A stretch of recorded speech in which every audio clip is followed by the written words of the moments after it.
क्या तुमको भी लगता है रूट फाइव इरेशनल नहीं है? तो आज की ये वीडियो देखने के बाद तुमको लगने लगेगा कि हाँ रूट फाइव इरेशनल है। क्यों? क्योंकि आज तक तुमको कभी वीडियो में ये बताया ही नहीं गया कि रूट फाइव इरेशनल है। इसको प्रूव कैसे करते हैं? तुमको केवल आज तक एक तरीका होता है, मेथड वही रहेगा, लेकिन समझाने का तरीका, एक्सप्लेनिंग का जो तरीका है वो अलग होता है सबका सबका। ठीक है, तो मेरा एक्सप्लेनिंग का तरीका समझना और बाद बाकियों का आप कंपेयर करना, फिर मुझको बताना आपको किसका तरीका बेस्ट लगा। ठीक है, तो चलते हैं अपनी वीडियो की ओर और वीडियो में देखते हैं आज क्या पढ़ने वाले हैं। देखो, हम पढ़ेंगे prove root five is irrational.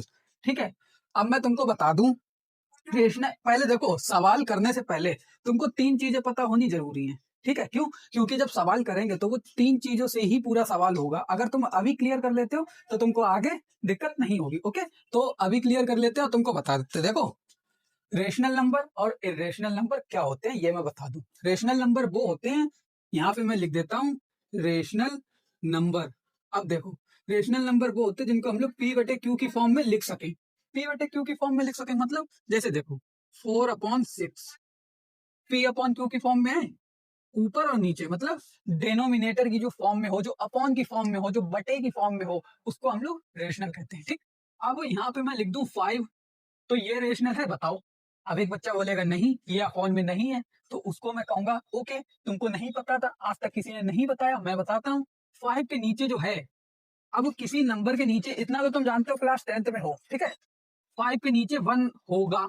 जब किसी नंबर के नीचे कुछ नहीं होता तो हम लोग 1 मानते हैं, तो यहाँ 1 होगा, तो ये पी बटे क्यू की फॉर्म में हो गया, तो ये भी एक रेशनल नंबर है। समझे? देखो, ऐसा मैं कहूंगा, अगर तुमको नहीं पता है तो कोई दिक्कत नहीं, मैं तुमको बताता जाऊंगा। ओके, अब देखो ये हो गया। अब तुम्हारे सामने आ जाए रूट रूट 16 आ जाए, रूट 16। अब बेटा ये बता दो रेशनल है नहीं है? आज मैं पूरा कॉन्सेप्ट क्लियर कर दूंगा, रेशनल है नहीं है। तुम कहोगे रेशनल नहीं है क्योंकि ये तो रूट में है, इसके नीचे तो 1 भी नहीं लगा सकते, 1 भी नहीं लगा सकते। तो तुमसे मैं कहूंगा तुम अभी भी थोड़ी गलती कर रहे हो। देखो, रूट 16 का अगर हम लोग रूट निकाल लें, अंडर रूट कर लें, तो क्या हो जाएगा 4, और 4 के नीचे तो 1 लगा सकते हैं, तो इसका मतलब ये पी बटे क्यू की फॉर्म में, और ये रेशनल नंबर है। समझ गए रेशनल क्या होता? अब तुम समझो इरेशनल नंबर। देखो, इरेशनल नंबर समझ लो, एक शॉर्ट फॉर्म में irrational number, rational number. Okay, irrational समझो क्या होते हैं, जिनको हम लोग पी बटे क्यू की फॉर्म में ना लिख सके, पी बटे क्यू की फॉर्म में ना लिख सके।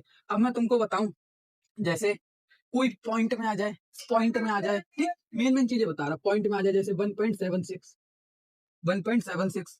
ठीक है, अब तुम कहोगे ओके, मैं इसके नीचे 1 लगा दूंगा, यहाँ से ये पॉइंट हटा दूंगा, ये 0 आ जाएगा, 10 से इसको काट दूंगा। हाँ, तो वो तुम्हारा जो है, ये तुम्हारा पी बटे क्यू के फॉर्म में है। ठीक, ये मैं इसमें बताना भूल गया, रेशनल नंबर में पॉइंट वाले भी जोड़े जाते हैं। अब ये पॉइंट है, इसको हटा देंगे, नीचे 1 मान लो, यहाँ 0 बढ़ जाएगा, तो पी बटे क्यू के फॉर्म में हो गया।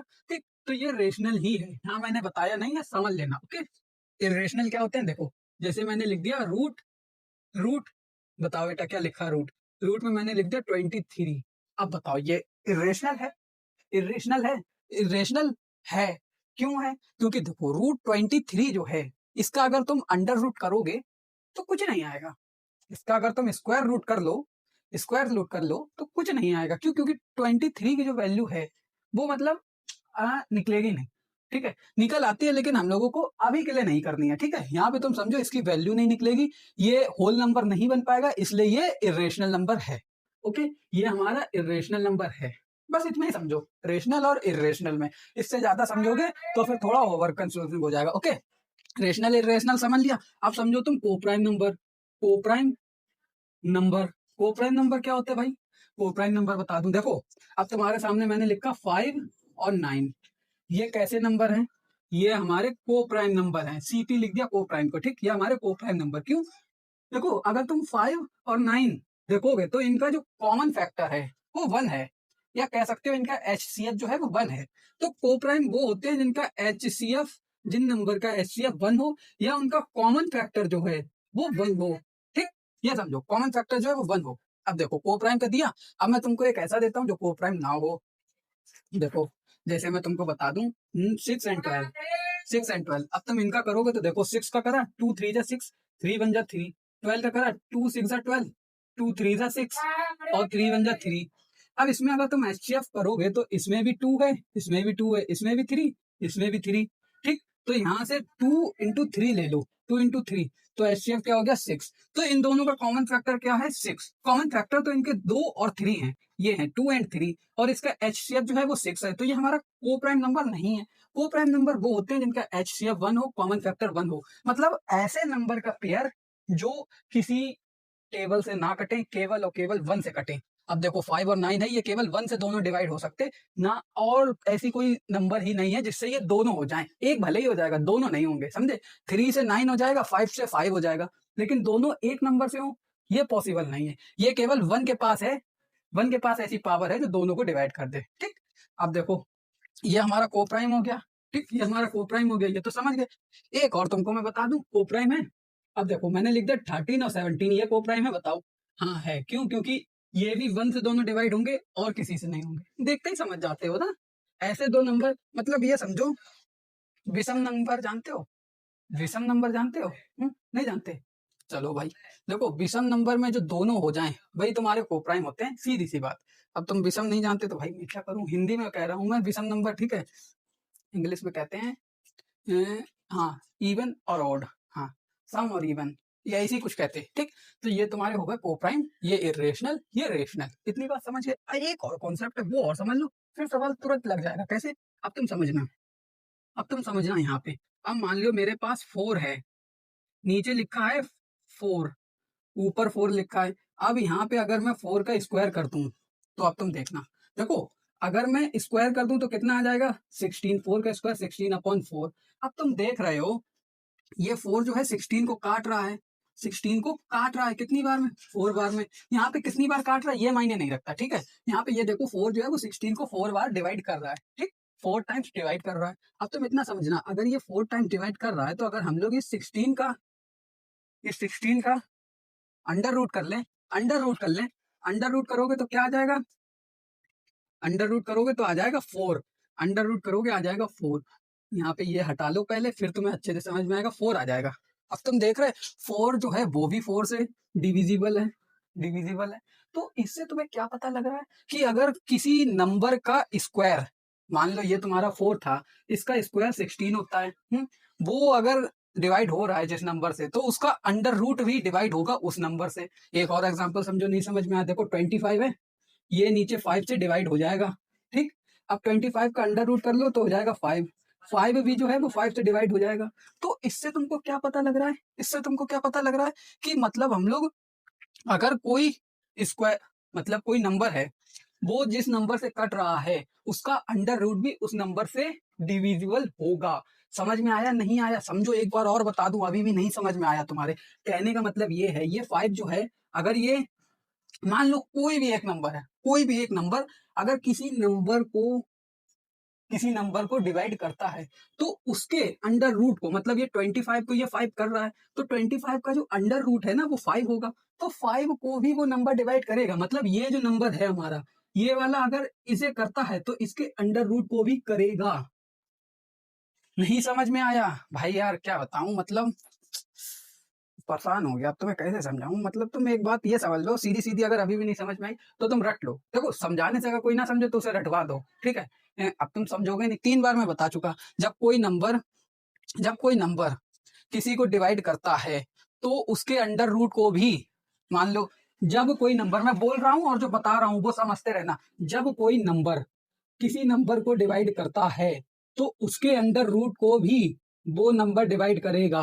कहने का मतलब है, अगर यहाँ पे नीचे जो है हमारा डिनोमिनेटर, वो कोई नंबर है, कोई नंबर है, वो जिस नंबर को डिवाइड कर रहा है उसके अंडर रूट को भी वही नंबर डिवाइड करेगा। तुमको यहाँ पे 4 डिवाइड करे, नॉट पॉसिबल। यहाँ पर भी वो 5 ही डिवाइड करेगा उसको, ठीक है? 5 डिवाइड करेगा, ठीक। अब सवाल की ओर चलते हैं, वीडियो थोड़ी लंबी हो गई, मुझको पता है, तुमको थोड़ा समझाने में समय लग गया। चलो भाई, करते हैं। देखो करते क्या है, पहले हम लोगों को इरेशनल प्रूव करना है, तो हम लोग इसका उल्टा मान लेते हैं। क्या मान लेते हैं? लेट अस एज्यूम, ये तो तुम सबको पता है, let us assume root 5 is rational. Rational, okay, rational है तो मैंने तुमको बताया रेशनल नंबर किस फॉर्म में होते हैं? पी अपॉन क्यू की। तो हम लोग लिख सकते हैं root 5 equals to p upon q. यहाँ देयरफॉर लगाओ, क्यों? क्योंकि इसलिए देयरफॉर को हम लोग इस मार्क से लिखते हैं, ठीक है?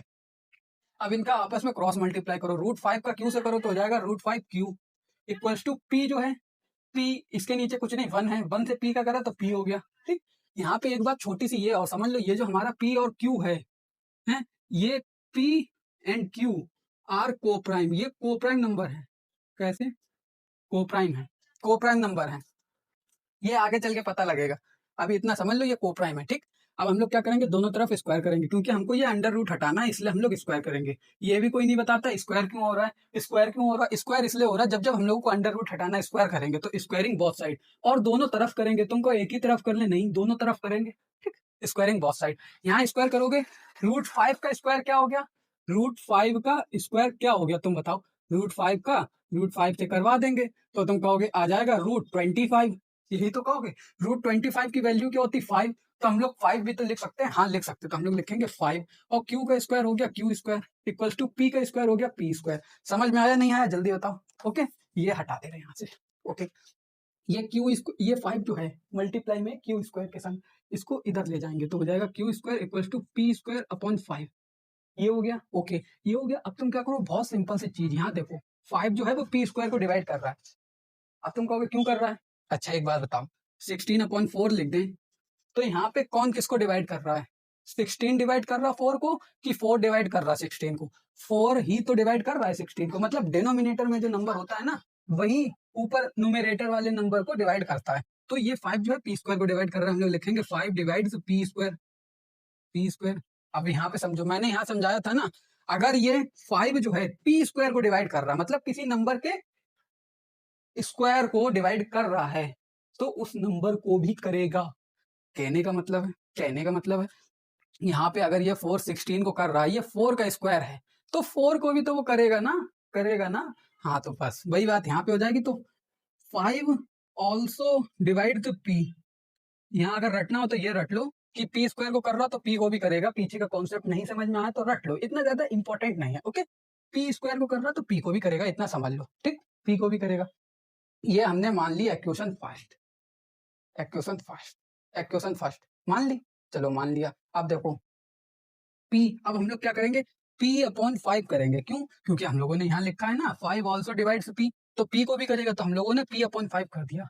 अब मान लो क्या, मान लो कि 5 ने जब P को डिवाइड करा तो एक नंबर आया, उस नंबर को हम लोग 1 2 3 करके तो लिख नहीं सकते, वेरिएबल की फॉर्म में लिखेंगे क्योंकि पता नहीं है, तो हम लोग लिख देते हैं M, M मान लेते हैं। ओके, दिक्कत तो नहीं, M मान लिया। ओके, तो हम लोग यहाँ पे लिख सकते हैं, छोटा छोटा यहाँ पे लिख दे रहे हैं, let us P/5 equals to M, यहाँ लिख दिया let us P/5 equals to M, ठीक। और M क्या है, यहाँ पे एक इंटीजर है, ये और याद रखना, इंटीजर, इंटीजर है। ओके, अब यहाँ पे क्रॉस मल्टीप्लाई करो, P का M के नीचे कुछ नहीं, 1 का P से करा P हो गया, 5 का M से करा 5M हो गया, हमारी वैल्यू का निकल के आई P equals to 5M, P equals to 5M।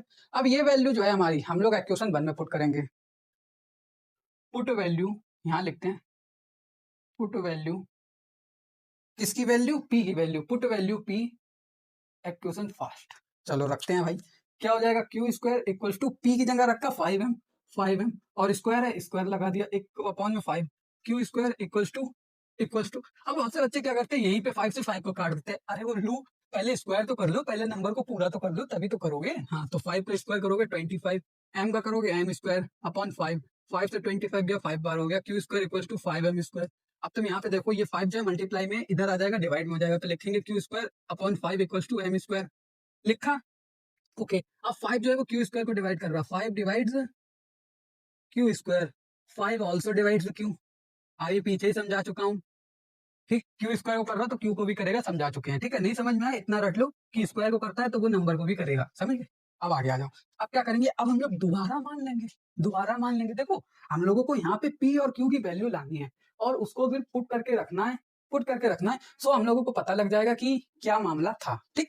अब क्यू की भी हम लोगों को वैल्यू लानी, क्या करेंगे, दोबारा मान लेंगे, क्या, लेट अस P/5 बराबर M माना। अब हम लोग यहाँ पे Q/5 बराबर N मान लेते हैं, ठीक। Q/5 बराबर N माना तो Q की वैल्यू क्या निकल के आई, 5N, क्रॉस मल्टीप्लाई करो, Q बराबर 5N आ गया, ये आ गई Q की वैल्यू हमारी, ये आ गई।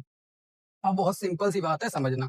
अब अगर हम लोग देखो, मेरे पास जगह नहीं है तो मैं यहीं पे कर देता हूँ, यहीं पे कर देता हूँ, छोटा छोटा लिख के, लेकिन तुम समझ लेना P और Q, तुम अच्छे से पन्ने पे लिखना P एंड Q। अब हम लोग इसकी वैल्यू देखते हैं रख के, कैसे कैसे रख के देखते हैं, यहाँ पे चलो मैं करके तुम्हें दिखाता हूँ। तुम उसी के नीचे लिखना, ठीक। मेरे पास नीचे जगह नहीं ना हुआ है तो मैं यहाँ लिख रहा हूँ। अब देखो P अपॉन Q हमने करा, तो हमारे पास P की भी वैल्यू है, Q की भी वैल्यू। P की वैल्यू क्या है 5m, P की वैल्यू 5n, Q की वैल्यू 5n। अब देखो यहाँ पे इन दोनों में मैंने कहा m एक इंटीजर है, यहाँ पे n जो हमने माना ये भी एक इंटीजर है, ओके, n भी एक इंटीजर है। तो इंटीजर है, इंटीजर क्या होते हैं जिसमें माइनस प्लस जो नंबर मिले वो आ जाए, ठीक। तो अब तुम मान लो यहाँ पे मैंने एक इंटीजर ही तो रखना था भाई, मुझको एक इंटीजर ही तो रखना था, एक इंटीजर ही तो मुझको रखना था। मैं क्या करता हूँ एक इंटीजर रख देता। इंटीजर क्या, जिसमें माइनस प्लस इधर प्लस सारी सब नंबर आ जाए, इंटीजर वो होते हैं, ठीक। तो मैं इंटीजर रख देता हूँ यहाँ 2, 5m में 2 रख दिया, और नीचे जो 5n है 5 इंटू एन की जगह मैं रख देता हूँ 5 रख देता हूँ, क्या 5 रख दिया। कितना हो गया 10 अपॉन 5 इंटू 5 25। अब इन दोनों का अगर तुम एलसीएम करो, फैक्टर निकालो, कॉमन फैक्टर तो क्या होंगे देखो 10 के निकालो, 2 इंटू 5 5 इंटू 1, और 25 के निकालो, और यहाँ पे हो जाएगा 5 इंटू 5 5 इंटू 1, ओके। 10 के क्या निकल के आए हमारे पास, 10 के क्या निकल के आए 2 इंटू 5, 25 के क्या निकल के आए 5 इंटू 5। तो यहाँ पे कॉमन फैक्टर 5 है, इसमें भी 5 है, इसमें भी 5 है, कॉमन फैक्टर 5 है। तो बस इतना तुम समझ लो। हमारे पास जो ये P और Q की वैल्यू निकल के आई हैं, इसमें अगर हम लोग M और N की जगह कोई भी इंटीजर मान लें, उनके हम लोग जब कॉमन फैक्टर करेंगे तो उसमें हमें एक कॉमन फैक्टर 5 जरूर मिलेगा, 100%, 100% मिलेगा। तुम चेक करके देख लो, यहाँ पे कुछ भी इंटीजर रखो तुम्हें 25 अरे मतलब 5 जो है 5 वो तुम्हें कॉमन फैक्टर 100% मिलेगा। तो यहाँ पे यही 5 जो है वो कॉमन फैक्टर दिख रहा है, लेकिन मैंने तुमको इसलिए समझाया कॉन्सेप्ट क्लियर हो जाए, ठीक है। तो ये हमारा हो गया कॉन्सेप्ट क्लियर। अब तुम ये समझो 5 जो है वो कॉमन फैक्टर है, ये तो तुमको समझ में आ गया। ये मैं इरेज कर सकता हूँ क्या, हाँ कर देता हूँ, ओके। चलो भाई इरेज कर देते हैं। अब देखो यहाँ पे ये भी इरेज कर देते हैं भाई, चलो भाई। हाँ अब तुम देखो 5 दोनों तरफ कॉमन फैक्टर है, P और Q में कॉमन फैक्टर है, तो हम लोग यहाँ लिखते हैं P and Q have a common factor, P and Q have a common factor को मैं CF लिख दे रहा, कॉमन फैक्टर 5, इतना छोटा सा लिखा। अब यहीं पे हो गया पूरा सवाल खत्म। कैसे, हमने माना था, एक मिनट बता दूं, ये कॉमन फैक्टर लिखा, ठीक है। हमने माना था P एंड Q आर को प्राइम। को प्राइम का मतलब क्या होता है, जिनका कॉमन फैक्टर एक हो और HCF भी एक हो। लेकिन यहाँ पे हमने देखा कि हमारे जो P और Q हैं, इनकी जो वैल्यूज निकली हैं, उनके अगर हम लोग बेस्ड कहें, उनके बेस पर हमको पता लगा कि P और Q के पास एक कॉमन फैक्टर है, वो है 5। लेकिन यहाँ तो हमने माना था कि P और Q को प्राइम है। को प्राइम का मतलब कि उनका कॉमन फैक्टर 1 हो सकता है, उसके अलावा कुछ नहीं। लेकिन यहाँ तो कॉमन फैक्टर 5 भी आ गया। तो ये तो एक विरोधाभास है, हिंदी में कहते हैं विरोधाभास, इंग्लिश में कहते हैं कॉन्ट्रेडिक्शन। तो हम लोग यहाँ लिखेंगे it is contradiction, it is contradiction, contradiction, okay. लिखा लिखा लिखा, ओके। तो अब हम लोग लिखेंगे सो, क्या लिखेंगे, so our assumption, so our assumption was wrong, so our assumption was wrong, अतः हमारा मानना गलत है। Hence रूट 5 इज रेशनल, यहाँ पे लिख दे रहा, तुम उसी के नीचे लिखना, ठीक। Hence रूट 5 इज इरेशनल, ये लिख दिया, ठीक। अब सवाल यहाँ पे तुम्हारा खत्म हो गया। अब तुम कहोगे ये क्या था, समझ में नहीं आया मुझको, क्या, देखो समझना, हमने पहले माना रूट 5 रेशनल है, क्यों, क्योंकि हमको इसको इरेशनल प्रूव करना था, तो हम लोगों ने इसका उल्टा मान लिया, ये इसका मेथड है, इसके अलावा कोई मेथड नहीं है, तुमका कोई अलग मेथड हो है ही नहीं इसका, इसलिए हमने इसको रेशनल माना। रेशनल माना P अपॉन Q की फॉर्म में होगा जरूर, वो हमने P और Q को प्राइम नंबर माने, जिनका कॉमन फैक्टर 1 हो, उसके अलावा कुछ नहीं। हम लोगों ने इनका स्क्वायर करा दोनों तरफ, ये एक्यूशन आई, हमने देखा 5 P स्क्वायर को कर रहा, P को भी करेगा। हम लोगों ने फिर क्या करा, P अपॉन 5 बराबर डिवाइड करने पर कुछ भी एक इंटीजर मान लिया, ठीक, इंटीजर मान लिया, वो माना M, तो P की वैल्यू है 5M, इसको इक्वेशन 1 में पुट करा। हमारे पास Q देखा, Q जो है 5 जो है वो Q स्क्वायर को डिवाइड कर रहा, Q को भी करेगा। हमने यहाँ पर भी मान लिया कि Q अपॉन 5 बराबर N कोई एक इंटीजर आ गया डिवाइड करने पर, ये Q की वैल्यू आ गई। फिर P और Q की वैल्यू जब हमने देखी तो हमें पता लगा कि हम लोगों के पास 5 है वो कॉमन फैक्टर, क्योंकि M और N की जगह कोई भी इंटीजर रख लो, जो भी नंबर्स आएंगे उनके कॉमन फैक्टर में 5 एक कॉमन फैक्टर 100% होगा, तो इसलिए इसका एक कॉमन फैक्टर 5 भी है, ये लिखा P and Q have a common factor 5। सो हमने लिखा इट इज कॉन्ट्रेडिक्शन। क्यों कॉन्ट्रेडिक्शन है? हमने माना था पी और क्यू को प्राइम है। को प्राइम का मतलब जिनका कॉमन फैक्टर 1 हो, उसके अलावा कुछ ना हो। इनका तो कॉमन फैक्टर 5 भी आ गया, तो हमने लिखा it is contradiction. So our assumption was wrong. अतः हमारा मानना गलत है। क्या मानना गलत है? हमारा मानना ये गलत है कि रूट 5 जो है वो रेशनल है। हमारा मानना ये गलत है कि रूट 5 रेशनल है। हमने बाद में लिखा हेंस रूट 5 इज इरेशनल। मतलब रूट 5 अगर रेशनल नहीं है तो क्या होगा? सीधी सी बात है, इरेशनल। क्यों? क्योंकि हमने यहाँ पे कॉन्ट्रेडिक्शन करी थी, इसलिए इसको इरेशनल माना। वरना अगर कॉन्ट्रेडिक्शन नहीं करते, किसी और मेथड से करते, तो इसको इरेशनल प्रूव नहीं कर पाते। हमने कॉन्ट्रेडिक्शन वाले मेथड से करा, इसलिए हम इसको इरेशनल प्रूव कर पाए। आई होप तुम लोगों को वीडियो समझ में आई। अब मिलते हैं नेक्स्ट वीडियो में, जिसमें एक और अच्छे टॉपिक को लेकर आऊंगा और लाइन बाय लाइन बताता जाऊंगा। इतने इजी वे में एक्सप्लेन करूंगा कि तुमको भी मजा आ जाएगा। तो आई होप तुम लोगों को वीडियो अच्छी लगी हो। वीडियो अच्छी लगी हो तो अपने सारे दोस्तों के पास शेयर कर दो, उनसे कह दो कि इस वीडियो में धमाल बचा दो। ओके, मिलते हैं नेक्स्ट वीडियो में। Bye bye.